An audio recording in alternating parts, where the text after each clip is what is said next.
Kembali di News Sore pemirsa, Komnas HAM hari ini memeriksa ajudan dan asisten rumah tangga Irjen Verdi Sambo. Mereka diperiksa terkait kasus baku tembak yang menewaskan Brigadir Joshua. Ajudan dan asisten rumah tangga Irjen Verdi Sambo tiba di kantor Komnas HAM pukul 10:16 Senin pagi.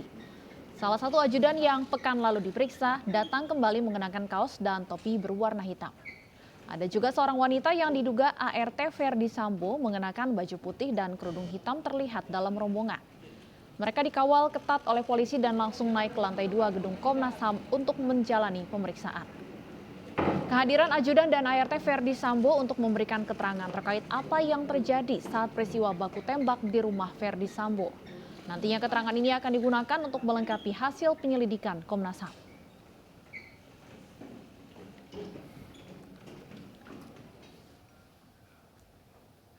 Kuasa hukum Brigadir Yosua Huta Barat alias Brigadir J menyaksikan independensi dari Komnas HAM dan Lembaga Perlindungan Saksi dan Korban atau LPSK. Namun Komnas HAM dan LPSK menegaskan bekerja secara independen karena berada di luar institusi Polri.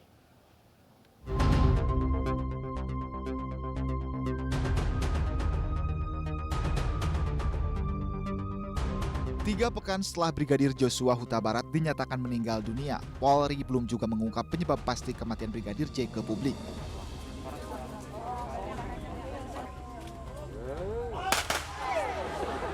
Tim khusus bentukan Kapolri Listio Sigit Prabowo telah melakukan sejumlah langkah termasuk menggandeng Komnas HAM dan LPSK untuk mengungkap kasus ini. Namun, kuasa hukum Brigadir Joshua justru menyaksikan independensi dari LPSK dan Komnas HAM. Mereka menganggap LPSK dan Komnas HAM berpihak ke Polri. Masyarakat dari Sabang sampai Merauke ini semakin bertanya-tanya, sebetulnya Komnas HAM ini bekerja secara independen untuk mengungkap adanya peristiwa kematian, ataukah justru menjadi bumper? Salahkah kita bertanya seperti itu? Jadi kami mohon supaya bukti-bukti yang telah dihimpun dan telah diterima oleh daripada pihak Komnas HAM agar kiranya disinkronkan supaya inline dengan bukti-bukti yang lain. Salah satunya bukti percakapan secara elektronik yang saat ini masih didalami oleh tim cyber. Meski demikian, Lembaga Perlindungan Saksi dan Korban LPSK menegaskan mereka bekerja secara independen karena tidak berada di bawah kementerian maupun lembaga lain termasuk Polri. Sementara terkait isu memberikan perlindungan ke Baradae dan istri Irjen Verdi Sambo, LPSK menyebut permohonan perlindungan saksi kedua orang itu masih dikaji. Tim Liputan iNews melaporkan. Benang merah kematian Brigadir Yosua masih kusut. Tudingan tidak bekerja secara independen pun mulai dilemparkan oleh pengacara Brigadir Yosua kepada sejumlah lembaga seperti LPSK. Untuk membahasnya sudah bergabung bersama kami Ketua LPSK Hasto Atmojo dan Kuasa Hukum Brigadir Yosua Martin Lukas Simanjuntak. Selamat sore Pak Hasto dan Pak Martin. Selamat sore. Selamat sore. Baik, saya ingin ke Pak Hasto terlebih dahulu. LPSK dituding tidak independen. Tanggapan Anda, Pak Hasto? Ya, bagaimana ya? Itu kan persepsi ya. Tapi kami menegaskan bahwa LPSK selama ini ya bekerja secara independen karena kami adalah lembaga negara yang independen, tidak di bawah lembaga manapun, tidak di bawah kementerian apapun gitu. Baik, Pak Martin, apa sebenarnya yang membuat keluarga dan tim kuasa hukum meragukan independensi dari LPSK? Ya, terima kasih Ibu dan Bapak, dan salam untuk Bapak Hasto ya. Jadi Ya, gini, Bang. yang pertama saya jawab dulu ya. Yang pertama tentunya ada penilaian, karena yang kita sudah tahu pelaku dan juga beberapa saksi ini mengajukan perlindungan terhadap LPSK. Itu fakta. Nah, hal tersebut itu menjadi penilaian yang sangat penting bagi kami. Bagaimana kami mau mengajukan perlindungan terhadap institusi yang sama yang melindungi, yang pertama adalah pelaku pembunuhan. Terlepas nanti itu adalah not where ataupun pembelaan terpaksa atau tidak, itu dibuktikan di pengadilan. Namun akan lucu bagi negara Indonesia yang konsep negara hukum ketika seorang pelaku justru dilindungi. Nah itu yang pertama. Yang kedua, tentunya ini kan ada temuan yang berbeda ya dari kedua belah pihak. Satu pihak mengatakan bahwa ada ancaman, satu pihak mengatakan ada kekerasan seksual, di pihak yang lain kami yakin bahwa ini adalah pembunuhan berencana. Nah, salah satu saksi kunci juga mengajukan perlindungan terhadap LPSK. Oleh itu, menurut hemat kami sangat tidak pas apabila saksi-saksi kami ya mengajukan perlindungan yang sama terhadap institusi yang melindungi juga orang yang sedang kontra. Nah, yang kedua, saya dalam penanganan kasus ini ya, Ibu, Bapak, ini tergabung di dalam firma hukum Victoria. Sebagaimana yang disampaikan oleh rekan dan abang kami, Abang Kamarudin Simanjuntak, kita punya pengalaman historis yang kurang bagus ya dengan LPSK. Dari di tahun 2011, waktu itu Bang Kamarudin menceritakan kepada saya kasusnya Ibu Rosalinda Manulang itu ya, yang kasus mengenai korupsi. Lalu di tahun 2021 juga ada perkara Bapak Muhammad KC ya, di mana pada saat itu salah satu perjanjian itu tidak ditunaikan. Ada cedera janji di situ. Oleh karena itu, dari pengalaman ini, kami masih pikir-pikir apakah memang LPSK itu pas atau tidak dijadikan institusi yang melindungi saksi-saksi kami.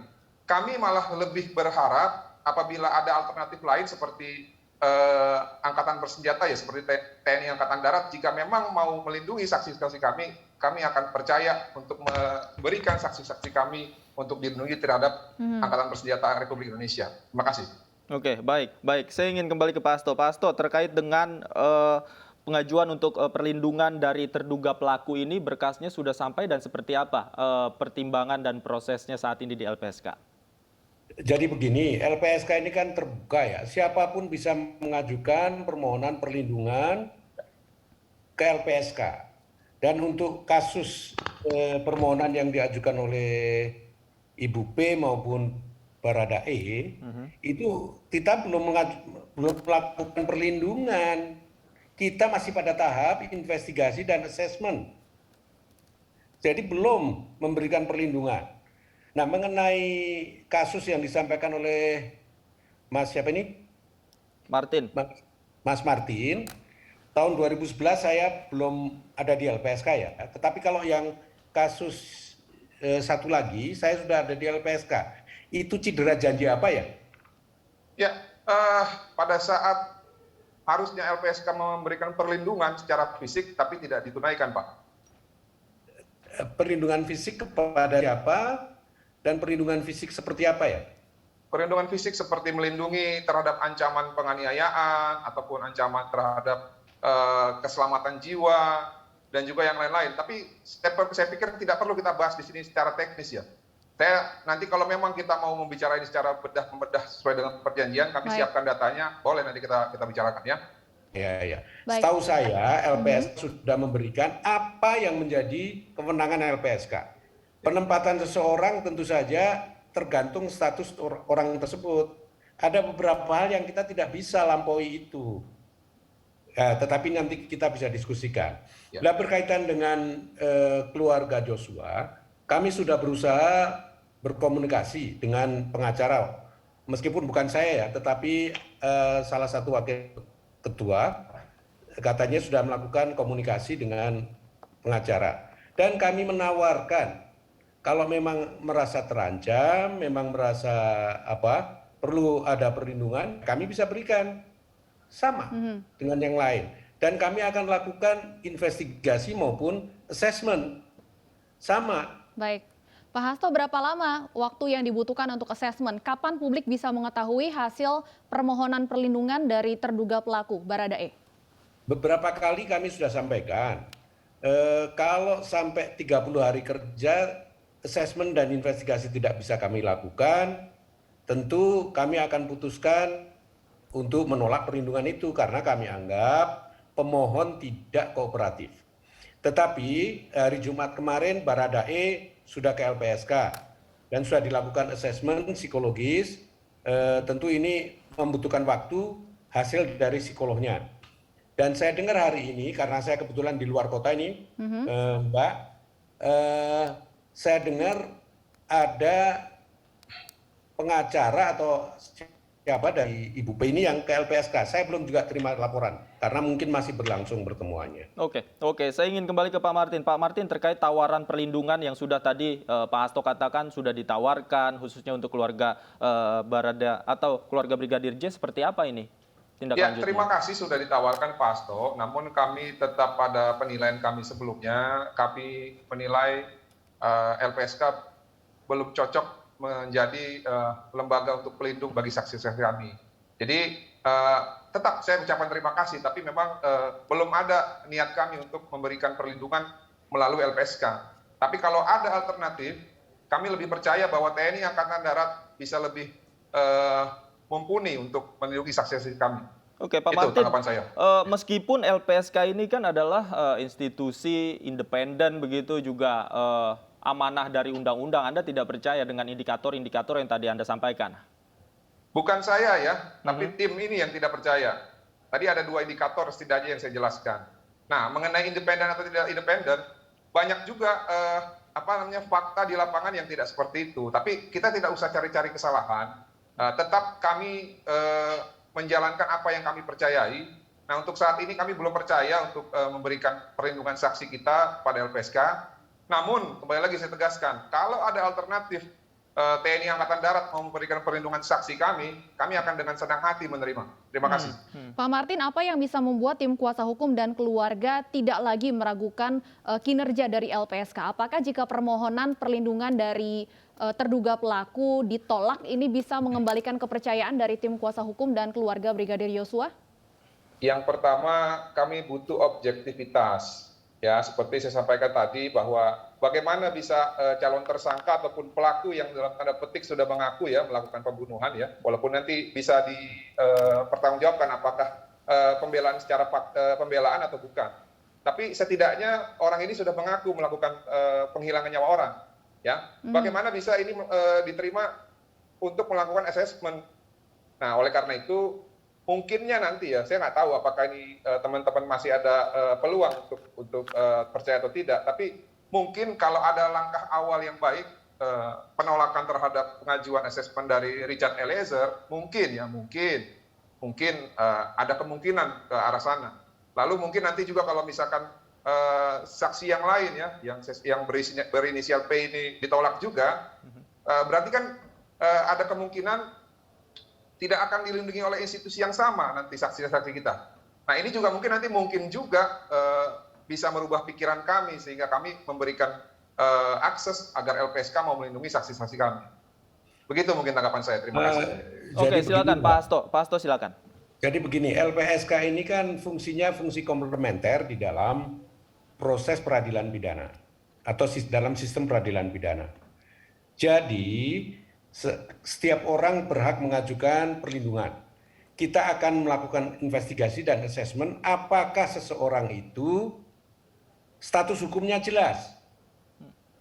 Dia sebagai saksi, dia sebagai korban, atau dia sebagai saksi korban. Nah, ini juga belum jelas semua bagi kami. Oleh karena itu kami mendesak aparat penegak hukum agar sesegera mungkin menentukan dalam tindak pidana tertentu siapa yang menjadi saksi, siapa yang menjadi korban, siapa yang menjadi saksi korban.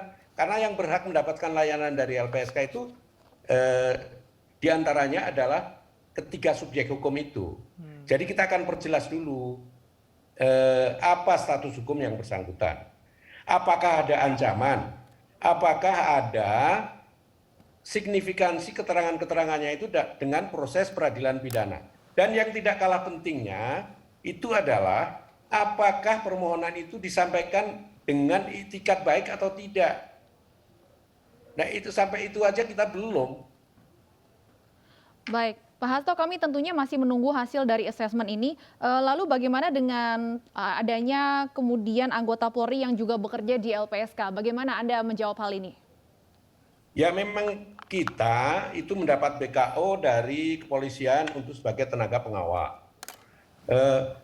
Tetapi mekanisme itu kan jelas bahwa orang yang bekerja di LPSK itu ada perjanjian kerja, ada sumpah dan sebagainya. Seseorang yang tidak menjalankan penugasan dari LPSK, apa yang harus dia lakukan? Tentu ada sanksinya. Bahkan sanksi pidana untuk orang-orang yang membocorkan rahasia. Oke. Saya ingin kembali ke Pak Martin. Tadi Anda sebutkan jika Anda alternatif, Anda lebih memilih untuk meminta perlindungan dari TNI Angkatan Darat. Mengapa kemudian Anda menilai TNI Angkatan Darat ini bisa melindungi? Ya, perlu diketahui ya, Bapak dan Ibu, dalam menangani penyidikan dugaan pelaporan tindak pidana pembunuhan berencana ini pun kami melihat ya, selama proses ini penyidik itu dalam tanda petik sangat berhati-hati, cenderung takut gitu loh. Karena mungkin mereka beranggapan ada hal-hal yang memang di luar dari proses hukum itu bisa mempengaruhi. Seperti contoh pada saat di hari Sabtu itu tanggal sebelum otopsi, saya lupa tanggal berapa, pokoknya hari Sabtu kita pada saat kita melakukan BAP terhadap saksi kita, saksi kunci kita, itu ada keterangan yang tidak dituliskan di BAP, padahal sudah disampaikan. Nah, ketika kita konfirmasi, ya, itu justru disampaikan alasan yang agak-agak ngeri-ngeri sedap gitu ya, karena mereka bilang kita tidak bisa percaya siapa yang bisa kita percaya saat ini. Nah, tentunya saat ini yang bisa kami percaya memiliki kekuasaan ataupun kewenangan yang setara dengan institusi Polri adalah TNI Angkatan Darat. Nah, jadi menurut hemat kami apabila saksi-saksi kami ya, yang kunci maupun saksi-saksi lain di TNI Angkatan Darat ini tidak akan bisa diintervensi karena TNI Angkatan Darat memiliki kewenangan yang lebih superior dalam hal ini ya, angkatan bersenjata. Seperti itu, Bapak Ibu. Pak Hasto, adakah tanggapan bahwa tim kuasa hukum lebih mempercayai TNI Angkatan Darat dibandingkan LPSK? Ya, silakan saja. Tapi maksud saya, apa intervensi yang bisa dilakukan oleh Angkatan Darat ya? Apalagi ini secara spesifik disebut sebagai Angkatan Darat, bukan TNI misalnya. Itu yang saya tidak paham itu. Bagaimana? Ya, jadi gini Pak Hasto, mohon maaf, saya mengerti bahwa secara positif itu alternatif. Makanya saya dalam tanda petik saya sebut tadi alternatif. Jika bisa dalam alternatif diberlakukan hal demikian, kami lebih memilih untuk yang melindungi saksi-saksi kami adalah TNI Angkatan Darat. Itu perlu digarisbawahi dulu alternatif. Nah, namun apakah itu memungkinkan atau tidak? Nah, ini kan berarti kan kita harus melihat dan merujuk terhadap perundang-undangan. Tapi saya percaya dalam hal-hal yang khusus, apalagi Presiden sudah memberikan atensi yang besar agar kasus ini diungkap secara transparan. Hal-hal yang tidak mungkin itu bisa terjadi, Pak. Bisa dimungkinkan. Demikian, terima kasih. Iya, tetapi kalau untuk sekarang saya kira sulit ya. Sebagai apa Angkatan Darat itu masuk dalam posisi sebagai apa gitu loh. Itu pertanyaan saya. Yang kedua begini, memang kadang-kadang LPSK seringkali ada kesulitan misalnya dalam kasus yang berhadapan dengan kepolisian. Entah itu pelaku, entah itu korbannya.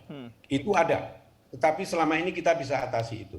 Tetapi untuk memudahkan itu memang saya sudah bertemu dengan Panglima TNI dan kami sedang membicarakan MOU agar kami bisa mendapatkan dukungan pengawalan dari TNI dalam posisi seperti petugas polisian yang ada di LPSK sekarang.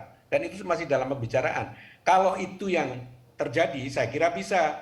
Artinya perlindungan dilakukan oleh LPSK mempergunakan tenaga-tenaga yang dari TNI. Tetapi kalau TNI masuk saya kira ya itu nanti mengacaukan sistem hukum juga. Oleh karena itu Pak Hasto, mohon maaf ya tadi Bapak sudah menegaskan sendiri bahwa pernah ada mengalami kesulitan ketika menangani perlindungan saksi ataupun pekerjaan yang melibatkan polisi. Lalu Bapak bilang tadi Bapak lebih secure dan akan menjalani MOU dengan TNI Angkatan Darat. Makanya karena hal-hal tersebut ya 1 dan 2, kami percaya belum saatnya kami mempercayakan saksi-saksi kami kepada LPSK.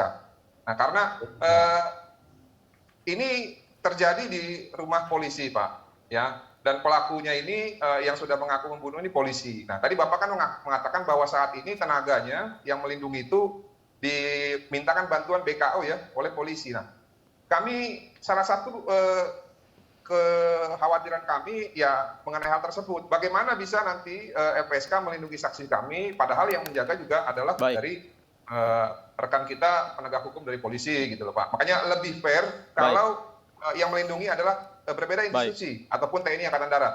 Demikian, terima kasih. Baik, Pak Hasto, tanggapannya terkait krisis kepercayaan dengan anggota polisi yang diperbantukan di LPSK. Jawaban Anda, Pak Hasto. Ya, nggak masalah, tetapi meskipun begitu saya tetap mengatakan bahwa selama ini kami tetap konsisten, kami independen, dan kami menjalankan fungsi yang dimandatkan kepada kami dari undang-undang. Selama ini nggak ada masalah. Baik, Pak Hasto, saya ingin kembali tadi kesulitan apa sebenarnya yang kerap dihadapi LPSK dalam kasus-kasus yang berkaitan dengan polisi? Ada misalnya begini, kasus penyerangan kantor polisi itu yang dilakukan oleh TNI. Itu kan kepolisian juga mengalami kesulitan. Kemudian kami berkonsultasi dengan waktu itu Panglima masih KSAD, Kepala Staf Angkatan Darat, dan bisa diselesaikan. Baik. Misalnya lagi beberapa hal yang dilakukan oleh personel TNI, dan kita bisa selesaikan, nggak ada masalah sebenarnya. Baik. Kasus yang dihadapi oleh pengacara rekannya Bung siapa? Martin. Bung Martin, itu saya tahu persis itu sebenarnya ya karena LPSK menjalankan kewajiban, tetapi ada hal-hal yang memang tidak bisa dilakukan oleh LPSK. Baik, Pak Hasto Nah, itu, dan Pak. Pak Martin, kita akan tunggu. Bukan untuk orang yang merdeka. Ya, kita Ya, akan makanya tunggu hasil hal-hal yang asesmen tidak bisa LPSK dijelaskan itu, terhadap Pak. permohonan Nah, itu yang kami perlindungan antisipasi. Baradae dan juga istri dari Verdi Sambo. Terima kasih Pak Hasto dan Pak Martin sudah bergabung bersama kami di iNews Sore. Selamat sore dan sehat selalu.